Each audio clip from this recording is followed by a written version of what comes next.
Bismillahirrahmanirrahim. Assalamualaikum warahmatullahi wabarakatuh. Hari ini kita akan melanjutkan pembahasan mengenai sumber hukum Islam yang mukhtalaf atau yang tidak disepakati. Setelah kita kemarin mempelajari sumber hukum Islam yang mutafak atau disepakati. Sebelumnya kita membahas terlebih dahulu yang sudah kita pelajari, yaitu sumber hukum Islam yang mutafak. Di antaranya yang pertama ada Al-Quran, kemudian hadis, kemudian ada ijma, dan juga yang terakhir ada qiyas. Nah, sekarang kita akan membahas tentang sumber hukum Islam yang mukhtalaf atau yang tidak disepakati. Yang pertama, sumber hukum Islam mukhtalaf itu adalah istihsan. Nah, istihsan itu apa? Secara bahasa, istihsan ini berarti menganggap baik. Ahli usul fikih mengatakan yang dimaksud dengan istihsan itu adalah berpindahnya seorang mujtahid dari hukum yang dikehendaki oleh qiyas jali atau jelas kepada hukum yang dikehendaki oleh qiyas khafi atau samar-samar, atau dari ketentuan hukum kuli umum kepada ketentuan hukum juz'i atau khusus, karena ada dalil atau alasan yang lebih kuat menurut pandangan mujtahid. Nah, dari pengertian di atas tadi, istihsan ini dapat dibedakan menjadi dua hal. Yang pertama adalah istihsan dengan cara menguatkan qiyas khafi atau qiyas jali. Contohnya, seorang wanita yang sedang haid boleh membaca Al-Quran berdasarkan istihsan yang kita bahas ini. Akan tetapi, menurut hukum qiyas, hukum seorang wanita yang sedang haid membaca Al-Quran adalah haram. Nah, jadi akan kita bahas di antaranya seperti ini. Qiyas, wanita haid itu dikiaskan kepada junub. Nah, junub itu apa? Junub adalah suatu keadaan seseorang yang mana setelah melakukan hubungan suami istri belum melakukan mandi besar.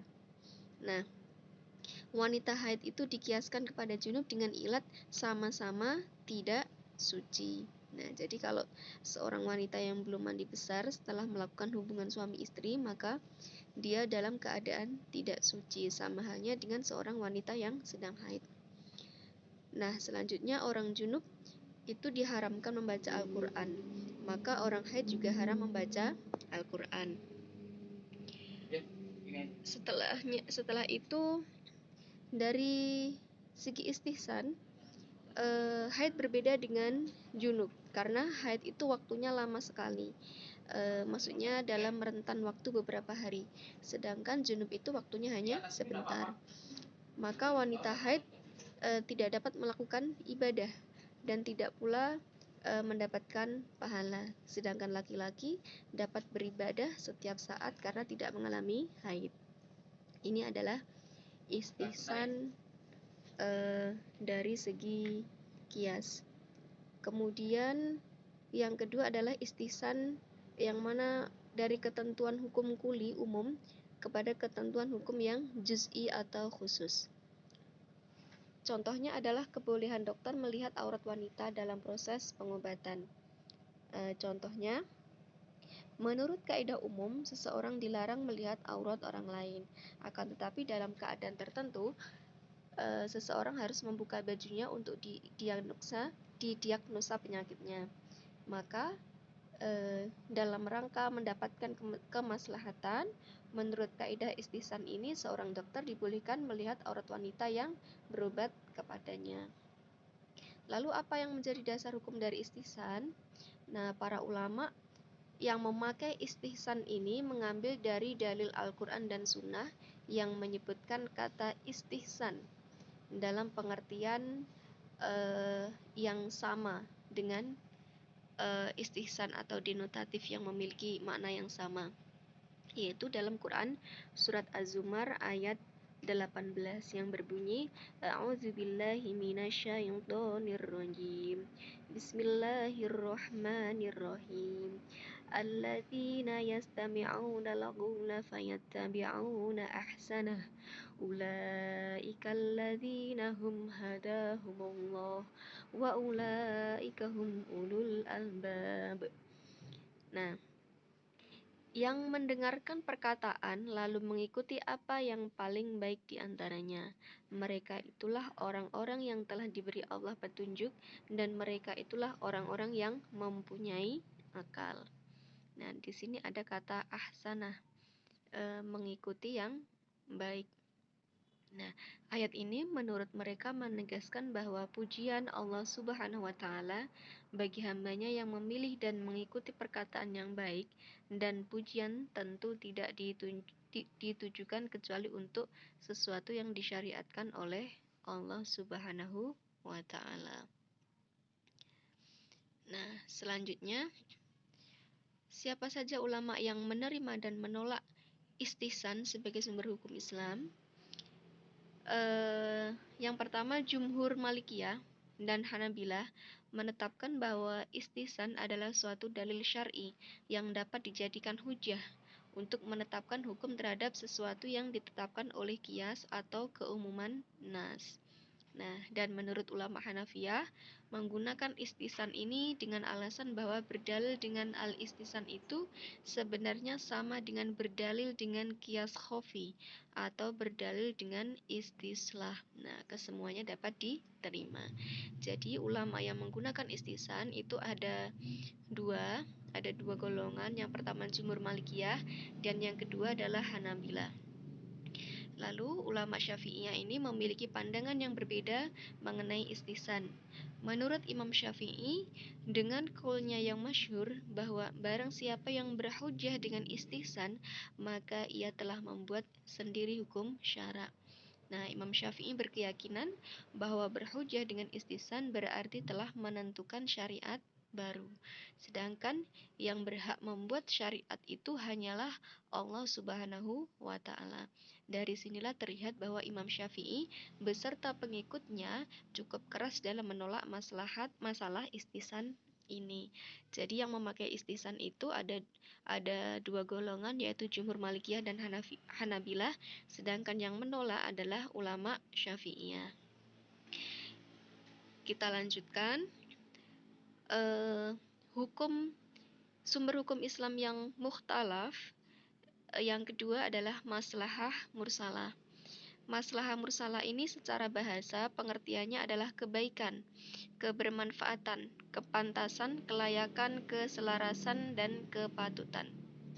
Nah, sementara kata mursalah itu sendiri merupakan isim maf'ul dari kata arsala yang artinya terlepas atau bebas.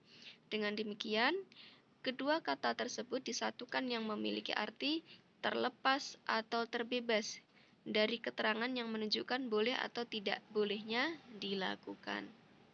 Nah, menurut Abdul Wahab Khalaf, secara istilah masalah mursalah adalah maslahah yang tidak ada dalil syara datang untuk mengajuinya dan menolaknya.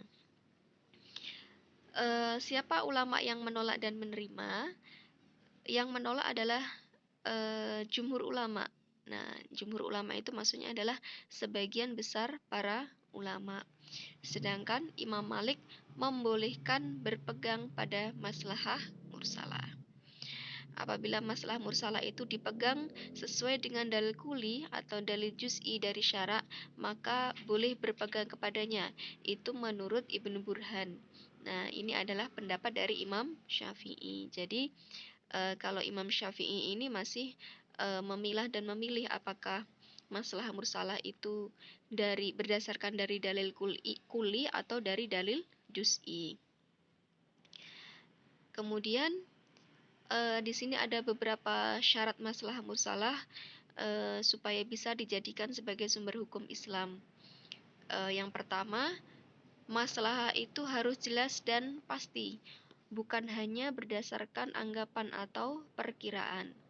Yang dimaksud penetapan hukum itu benar-benar membawa manfaat atau menolak madorot. Nah, yang kedua, masalah itu bersifat umum, bukan untuk kepentingan pribadi.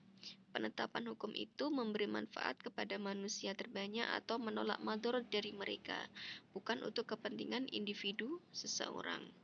Yang ketiga, Hukum yang ditetapkan berdasarkan maslahah ini tidak bertentangan dengan hukum atau prinsip yang telah ditetapkan dengan nas atau ijma. Kesimpulannya, maslahah mursalah itu adalah hukum yang ditetapkan berdasarkan kemaslahatan yang ingin dicapai dengan alasan menolak dari kemafsadatan atau kemadharatan. Selanjutnya, sumber hukum Islam yang mukhtalaf adalah istishab. Istishab itu menurut bahasa artinya adalah selalu menemani atau selalu menyertai.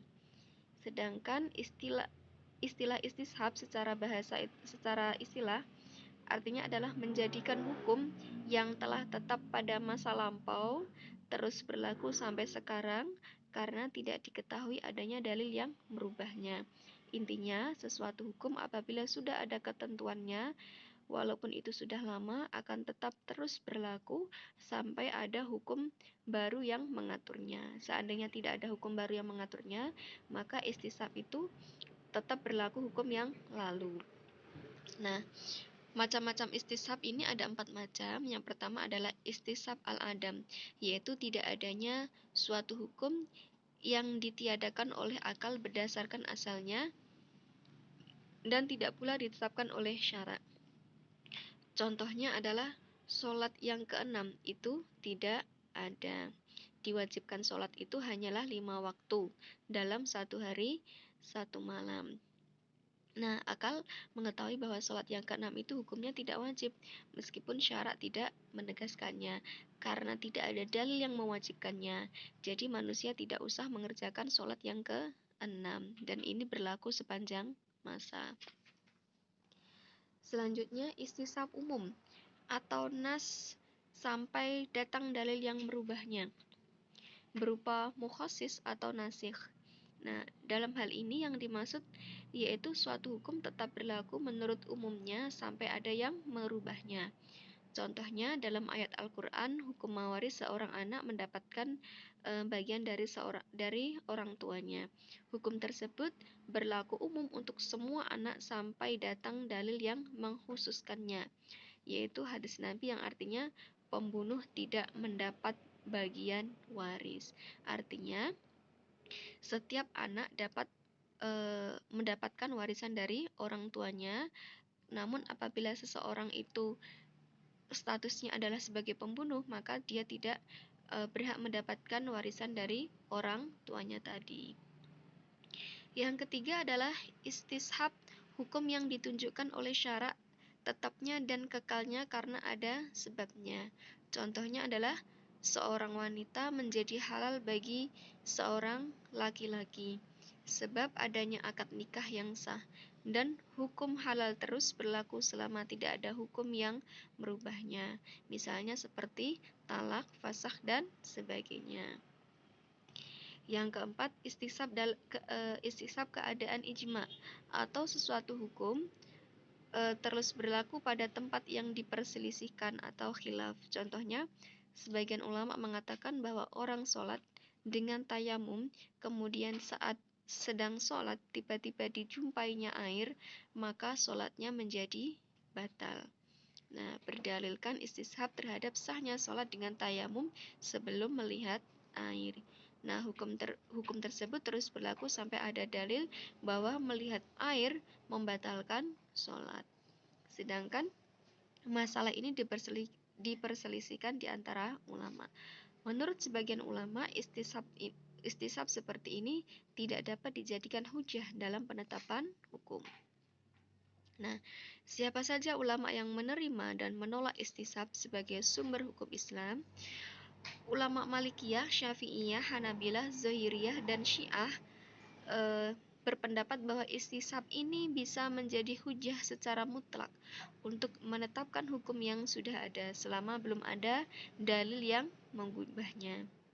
Sedangkan ulama Hanafiyah, istishab itu dapat menjadi hujah untuk menetapkan berlakunya hukum yang telah ada dan menolak akibat-akibat hukum yang timbul dari ketetapan yang berlawanan dengan ketetapan yang sudah ada, bukan sebagai hujah untuk menetapkan perkara yang belum tetap hukumnya. Jadi ini sebenarnya hampir sama dengan ulama Malikiyah, Syafi'iyah, Hanabilah, Zahiriyah, dan Syiah. Selanjutnya, ulama mutakalimin atau ahli kalam berpendapat bahwa istishab ini tidak bisa dijadikan dalil karena hukum yang ditetapkan pada masa lampau menghendaki adanya dalil. Kemudian selanjutnya, sumber hukum Islam yang mukhtalaf ada syadzuz dzari'ah. Syadzuz dzari'ah itu terdiri dari dua suku kata. Yang pertama adalah syadz, yang kedua adalah dzari'ah. Nah, syadz ini menurut bahasa mempunyai arti menutup dan dzari'ah berarti jalan. Maka syadzuz dzari'ah ini memiliki arti menutup jalan menuju maksiat. Adapun secara istilah, syadzuz dzari'ah ini adalah menutup jalan atau mencegah hal-hal yang bisa membawa atau menimbulkan terjadinya kerusakan. Nah, dengan kata lain, segala sesuatu baik yang berbentuk fasilitas, sarana, keadaan, dan perilaku yang mungkin membawa kepada kemudaratan hendaklah diubah atau dilarang. Nah, pengelompokan syadzuz dzari'ah dibagi menjadi beberapa kelompok. Yang pertama dengan memandang kepada akibat atau dampaknya yang ditimbulkan. Nah, dalam hal ini Ibnu Qayyim membagi dzari'ah atau jalan itu membagi menjadi 4 hal. Yang pertama adalah dzari'ah yang memang pada dasarnya membawa kepada kerusakan seperti minum-minuman yang memabukkan, yang membawa kepada kerusakan akal atau mabuk. Nah, perbuatan zina yang membawa pada kerusakan keturunan.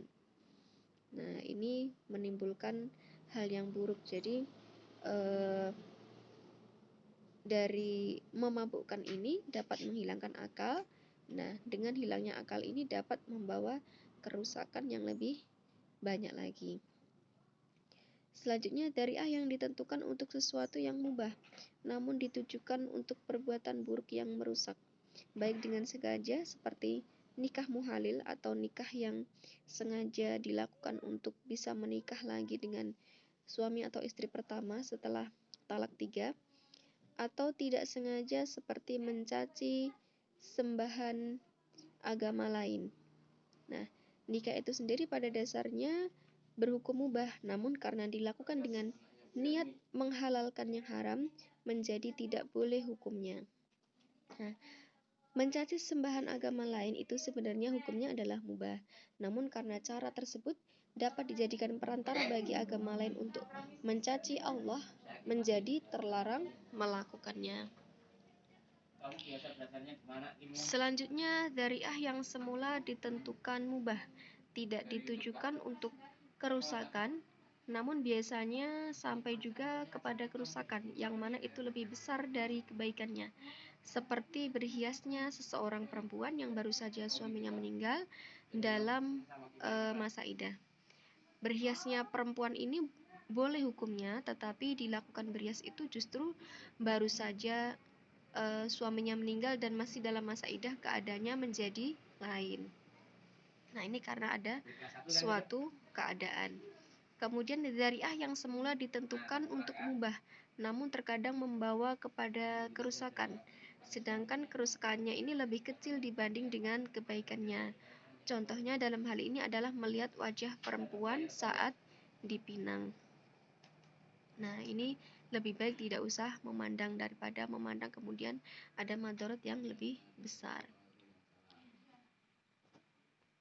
Selanjutnya,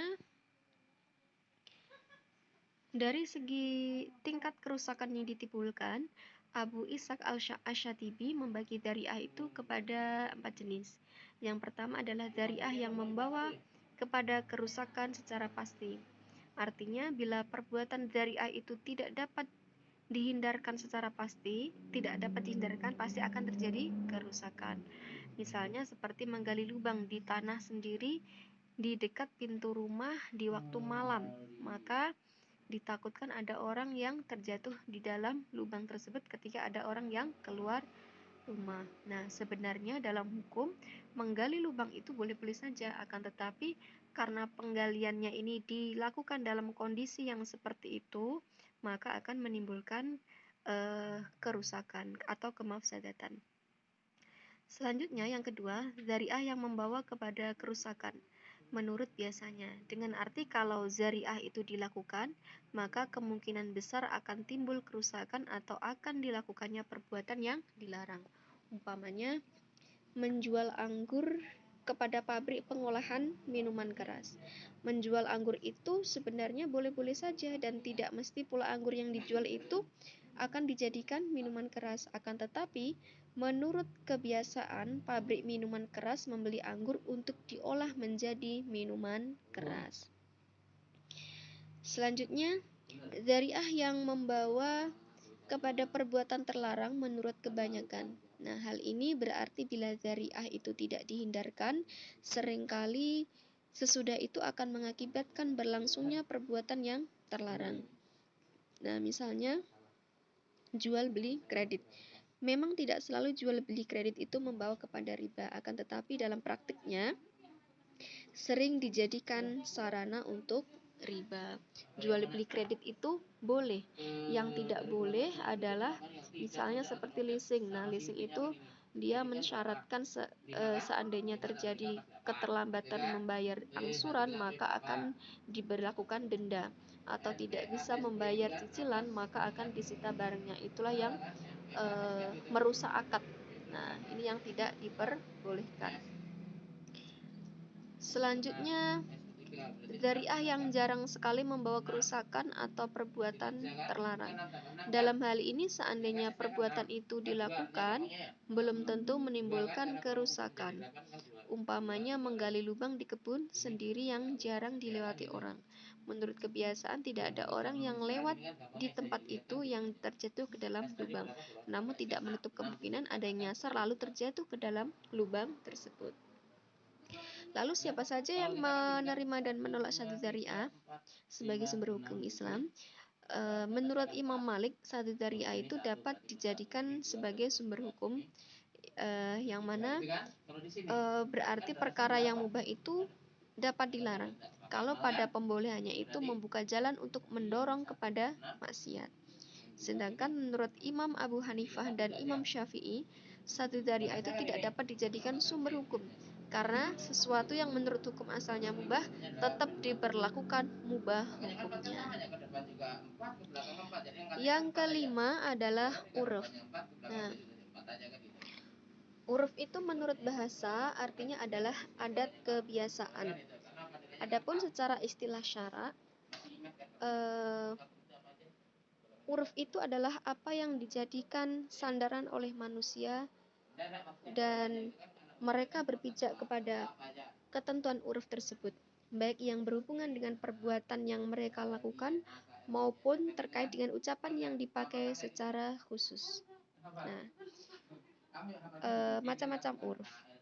Dilihat dari segi sifatnya, maka uruf itu dibedakan menjadi dua macam. Yang pertama adalah uruf amali, yaitu uruf yang didasarkan kepada praktik atau perbuatan yang berlaku dalam masyarakat secara terus-menerus. Contohnya, transaksi yang dilakukan oleh masyarakat dengan cara tertentu. Kita ketahui bahwasanya yang namanya sebuah akad itu harus ada dua orang yang melakukan akad. Misalnya dalam jual beli ada penjual dan pembeli. Kemudian yang rukun selanjutnya harus ada barang, harus ada uang atau alat tukar menukar. Kemudian yang terakhir harus ada sigot. Sigot itu adalah ucapan dari ijab dan kabul. Akan tetapi dalam prakteknya dalam masyarakat, jual beli itu tidak selalu ada akadnya. Misalnya seperti jual beli di supermarket atau jual beli misalnya di kantin. Nah, itu kan tidak ada saya beli ya, saya jual ya. Nah, itu kan tidak ada seperti itu. Akan tetapi ini sudah memberi pengertian sesama penjual dan pembeli bahwasanya mereka melakukan kesepakatan, melakukan ijab dan qabul. Selanjutnya uruf qauli atau disebut juga dengan uruf lafzi, yaitu kebiasaan masyarakat dalam menggunakan lafal atau ungkapan dan ucapan tertentu. Contohnya kata atau ungkapan lil walad untuk menyatakan anak laki-laki. Nah, dilihat dari segi wujudnya, Maka uruf dapat dibedakan menjadi dua macam, yaitu uruf sahih atau baik yang telah diterima oleh masyarakat luas, dibenarkan oleh pertimbangan akal sehat, membawa kebaikan dan kemaslahatan, menolak kerusakan, dan tidak menyalahi ketentuan nas Al-Quran dan Sunnah. Contohnya adalah tradisi di masyarakat bahwa dalam masa pertunangan calon mempelai laki-laki memberi hadiah kepada pihak perempuan, dan hadiah ini bukan merupakan bagian dari mas kawin. Ini adalah uruf sahih atau kebiasaan yang baik, maka dapat diterima di masyarakat dan tidak memberatkan. Jadi sudah menjadi kebiasaan umum, tidak menyalahi aturan. Selanjutnya, yang kedua adalah uruf fasid, yaitu adat istiadat yang tidak baik, yang bertentangan dengan nas Al-Quran dan Sunnah, serta kaidah-kaidah agama. Bertentangan dengan akal sehat, mendatangkan madarat dan menghilangkan kemaslahatan. Jadi seperti adat-adat yang menyalahi dengan aturan hukum Islam. Nah, ulama usul fikih sepakat bahwa uruf yang sahih dapat dijadikan hujah dan sarana dalam menetapkan hukum syara. Sedangkan uruf fasid tidak dapat dijadikan sebagai hujah atau sebagai sumber hukum Islam. Selanjutnya yang keenam adalah syar'u man qablana. Pengertiannya adalah secara bahasa berasal dari syar'u atau syir'ah, yang artinya adalah sebuah aliran atau sebuah agama, hukum syariat, dan qablana itu memiliki arti sebelum Islam. Jadi istilah syar'u man qablana adalah syariat yang diturunkan Allah kepada umat sebelum umat Nabi Muhammad, yaitu ajaran agama sebelum datangnya ajaran agama Islam melalui perantara Nabi Muhammad SAW. Seperti misalnya ajarannya agama Nabi Musa, Nabi Isa, Nabi Ibrahim, dan lain-lain. Nah, macam-macam syar'u man qablana itu ada beberapa hal, digolongkan dari yang pertama adalah dinasah syariat kita. Dinasah itu maksudnya adalah dihapus, tidak termasuk syariat kita menurut kesepakatan semua ulama. Contohnya, syariat Nabi Musa, pakaian yang terkena najis tidak suci. Nah, kecuali dipotong apa yang kena najis itu. Akan tetapi dalam syariat kita, pakaian yang najis itu tidak perlu dipotong, melainkan hanya perlu disucikan dari najis itu. Itu artinya adalah dinasah atau dihapus dengan syariat kita. Kemudian yang kedua adalah dianggap syariat kita melalui Al-Quran dan As-Sunnah. Ini termasuk syariat kita atas kesepakatan ulama. Contohnya adalah perintah menjalankan puasa. Nah, selanjutnya yang ketiga adalah tidak ada penegasan dari syariat kita apakah dinasah atau dianggap sebagai syariat kita. Jadi intinya syar'u man qablana itu ada yang dinasah, jadi kita tidak bisa mengikutinya. Ada juga yang dianggap juga itu merupakan syariat kita, padahal esensinya juga sama. Jadi disyariatkan dalam Al-Quran, dan sebenarnya juga disyariatkan juga terhadap nabi-nabi sebelum kita. Selanjutnya kehujahan dari syar'u man qablana. Sebagian ulama seperti Imam Abu Hanifah, Imam Maliki, Imam Syafi'i, dan Imam Ahmad bin Hambal menyatakan bahwa hukum-hukum yang disebutkan dalam Al-Quran dan Sunnah, meskipun objeknya tidak untuk Nabi Muhammad, selama tidak ada penjelasan tentang nasaknya, maka berlaku pula untuk umat Nabi Muhammad SAW. Dari sini muncul kaidah syariat untuk umat sebelum kita juga berlaku untuk syariat kita. Selanjutnya, sumber hukum Islam yang mukhtalaf ada madhab Sahabi. Madhab Sahabi ini menurut bahasa artinya adalah pendapat sahabat Rasulullah SAW tentang suatu kasus di mana hukumnya tidak dijelaskan secara tegas dalam Al-Quran dan Sunnah. Definisi sahabat menurut ahli hadis, sahabat di sini adalah setiap muslim yang melihat Rasulullah walau sesaat. Sahabat itu secara bahasa adalah membersamai. Jadi dikatakan sahabat itu adalah orang Islam yang pernah melihat Nabi. Sahabat orang yang tinggal bersama Nabi Muhammad 1 tahun atau 2 tahun bersamanya dan ikut serta dalam perang 1 atau 2 kali. Nah, ada juga yang mengatakan bahwa sahabat itu adalah orang yang kumpul bersama Rasulullah dalam waktu yang cukup lama, serta menimba ilmu dari Rasulullah. Ada juga menurut Ibnu Jabir, sahabat itu adalah setiap muslim yang bertemu dengan Rasulullah, beriman kepadanya, dan meninggal dalam keadaan Islam. Contohnya Umar bin Khattab, Abdullah bin Mas'ud, Zaid bin Sabit, Abdullah bin Umar. Ini contoh sahabat. Intinya dari para pendapat ini, sahabat itu artinya adalah orang Islam, Muslim, yang pernah bertemu dengan Nabi dan juga dia memeluk agama Islam dan percaya kepada Nabi. Itu artinya adalah sahabat. Selanjutnya macam-macam dari madhab sahabi. Yang pertama, perkataan sahabat terhadap hal-hal yang tidak termasuk objek ijtihad. Dalam hal ini, para ulama semuanya sepakat bahwa perkataan sahabat ini bisa dijadikan sebagai hujah. Karena kemungkinan mendengar dari Nabi ini sangat besar karena mereka bersama-sama dengan Nabi. Sehingga perkataan para sahabat ini pun dalam hal ini bisa termasuk dalam kategori sunnah. Meskipun perkataan ini adalah hadis mauquf. Contohnya perkataan Ali bahwa jumlah mahar yang terkecil adalah 10 dirham. Selanjutnya perkataan sahabat yang disepakati oleh sahabat yang lain. Dalam hal ini perkataan sahabat adalah sebagai hujah karena masuk dalam kategori ijma atau kesepakatan para ulama. Jadi tidak ada yang mempertentangkan atau tidak ada yang memperselisihkan. Yang ketiga, perkataan sahabat yang tersebar di antara para sahabat yang lainnya dan tidak diketahui ada sahabat yang mengingkarinya atau menolaknya. Dalam hal ini pun bisa dijadikan sebagai hujah, karena ini juga merupakan ijma sukuti. Nah, bagi mereka yang berpendapat bahwa ijma sukuti ini bisa dijadikan hujah. Sebagaimana kita bahas dalam minggu lalu bahwasanya ijma sukuti itu adalah ijma yang mana ada sebagian ulama yang tidak menyatakan pendapatnya, entah itu ingkar atau entah itu menerima. Jadi mereka diam, tidak mengingkarinya. Maka ini dinamakan dengan ijma sukuti. Lalu bagaimana dengan kehujahan madhab sahabi? Madhab sahabi atau qaulu sahabi ini dapat dijadikan sebagai hujah menurut pendapat Imam Malik, Abu Bakar Ar-Razi, Abu Sa'id, sahabat Imam Abu Hanifah. Begitu juga Imam Syafi'i dalam qaul qadimnya. Selanjutnya, bahwa madhab sahabi ini secara mutlak tidak dapat menjadi hujah dan dasar hukum. Ini merupakan pendapat dari jumhur Asy'ariyah dan juga Mu'tazilah.